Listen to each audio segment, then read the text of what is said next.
welcome back to my channel and welcome to another episode of This Week on Twitter. Please ignore like this my eye makeup. I did videos on videos, I've taken pictures, so my makeup is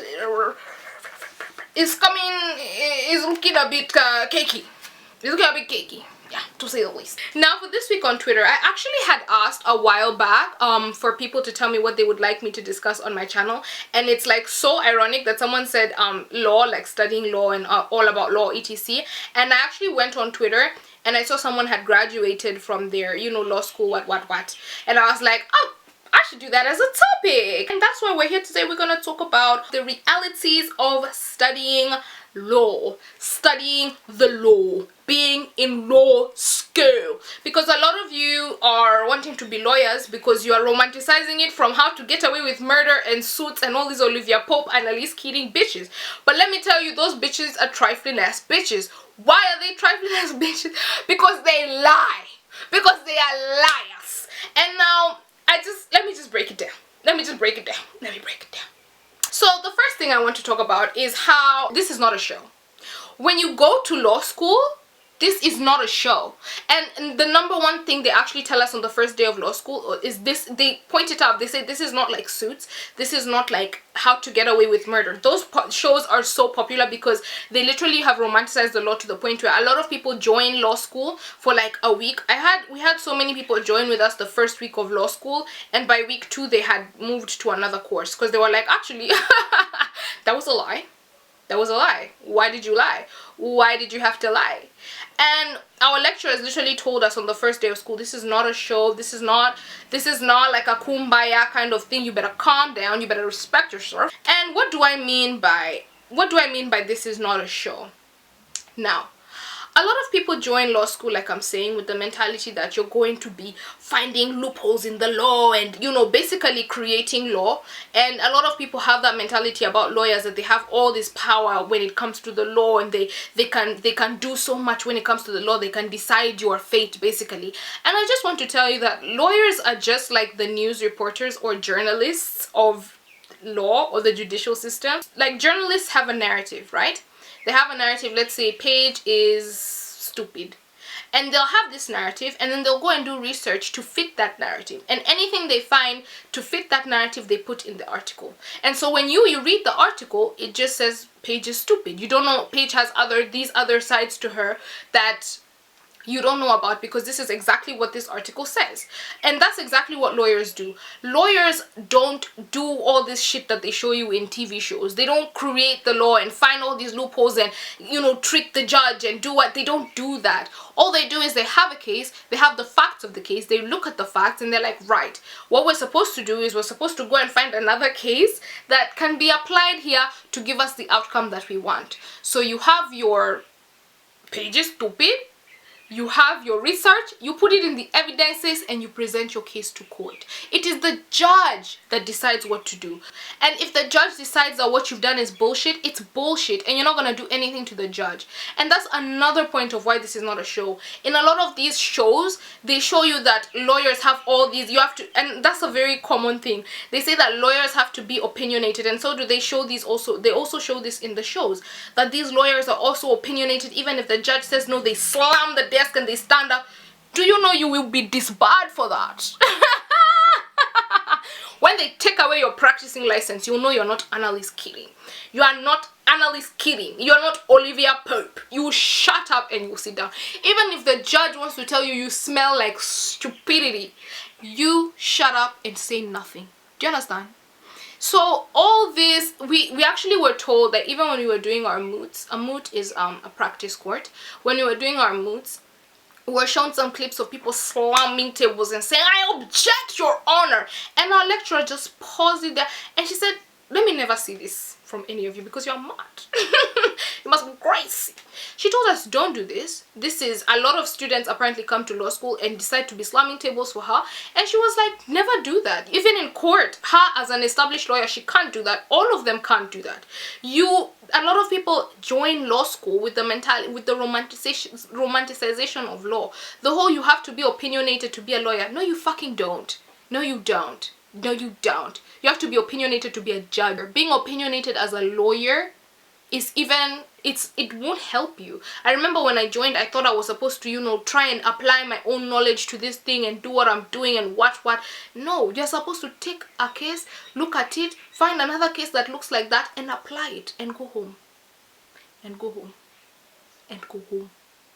Don't come here with your I object, your honors. Don't come here thinking this is a show that you're supposed to create the law and they want to really know what you actually think. Nobody cares about what you have to say. Apply the law as it's been taught in class and go home. Do you understand? Thank you. Second thing I want to just talk about is we're not best friends. Like in law school, a lot of people have already watched all these analyst kidding shows, so they come to these schools thinking that they're Michaela Pratt and whatever the other guy's name was from How to Get Away with Murder, that all of us were competing for I don't know what, and in law school it's really not, especially if you're in law school and you're in law school abroad. Like if I'm going to study law in the country I'm in and I'm planning to practice in Kenya, why would I kill myself to come and do like I'm trying to get a one up on the students that are local here? You see, it doesn't make sense, and a lot of people actually do that in my law school. They try to do like they're getting a one up on the other person, and it's like, do you know that doesn't matter? I hope you know. I'm here to tell you today, it doesn't matter.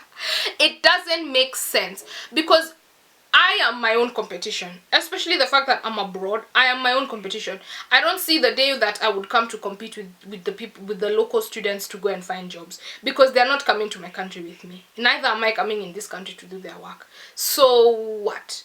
And that's all I'm saying. Like, if you're going to go to law school, you better just know these people are not your friends. Everybody thinks for some reason this is How to Get Away with Murder, and they're all trying to do sneak the rule to lie to you. I know I had one friend, we're not friends anymore, not because I cut her off, but because she decided she doesn't want to talk to me again. But I remember anytime I used to ask her, I remember anytime I used to ask her about schoolwork, she always had a reason why. She's like, oh my god, I haven't done it, oh my god, it's stressing me so much, I don't know how to do it, but anytime the questions were asked in class, it reached a point she was even now the teacher's favorites. And I'm just looking at this girl like, but why are you lying? And it only came to my attention like that she was a liar after we stopped being friends, because I'm like, what? Like, what's the point? Like, me, I'd never come to somebody to lie like about school. Like, why? And after that, like, I took time to realize, please forgive my eyelash, guys, like, just forgive my eyelashes. My eyelashes have just been deciding that they don't want to vibe with me again. Forgive them, especially this one on this side. I don't know what I've done to wrong it, but it's the end of the day. I've had this makeup on for the entire day. Like, if you're coming to law school, guys, just always remember no one here is your bestie. Anything these people tell you, don't believe them, because they are liars and they like to lie. Don't believe them. Mind your business.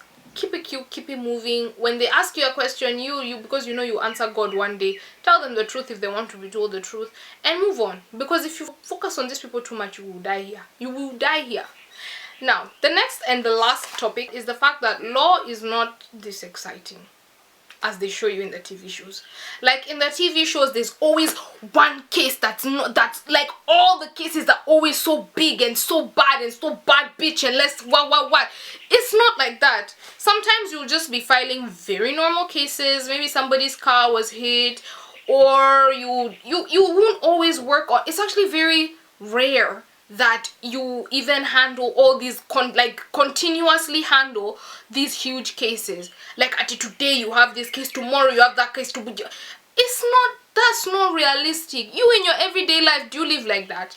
So why would you expect everybody else to be having so many problems that it would warrant you to live your life? Like, why would you, let me rephrase that. Why would you expect everybody else to be living such a haphazard life that it makes you live a haphazard life and it throws you into this frenzy? But you guys like to come to this law school acting like, and I know a lot of people in the lower grade, because now I'm in third year, a lot of people in second year, like, is third year at least more exciting? And I'm like, no, none of this is exciting. At least me, I do my modules, like I have international law modules, and those are a bit exciting, but that's as exciting. There's like one module that's exciting. In my entire 3 years, I've only found one module exciting, and isn't that a goddamn shame? Isn't that a goddamn shame?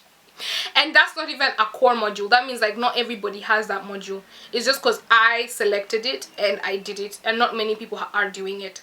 So it's not that exciting, it's not that amazing, it's not that kick ass what.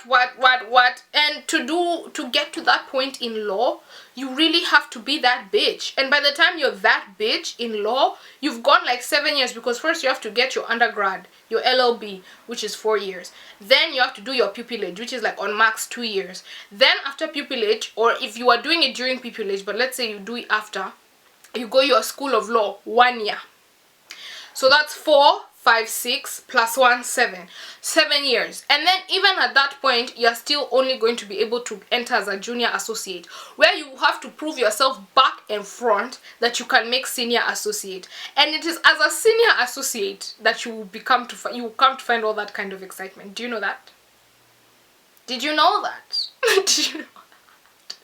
Law is like a career that you ripen when you're 40. When you're 40 in law, you're at your best. And that time you started when you were like 20 something. 20, 22 there, 22. At 40, 20 good years. So for you guys coming to law school thinking that you're going to graduate law and you're going to enter into a courthouse and speak to the judge like he's your uncle. Have a seat, have a seat, have a seat. Have a seat, because it's not gonna happen. It's never gonna happen. It was never gonna happen for you. I'm so sorry to be the bearer of bad news, but yeah. So anyway, thank you guys so much for tuning into this video. I'm so ready to take this makeup off. It's feeling like, yeah, no, not anymore. I'm tired now. And I will see you guys in my next one. Bye.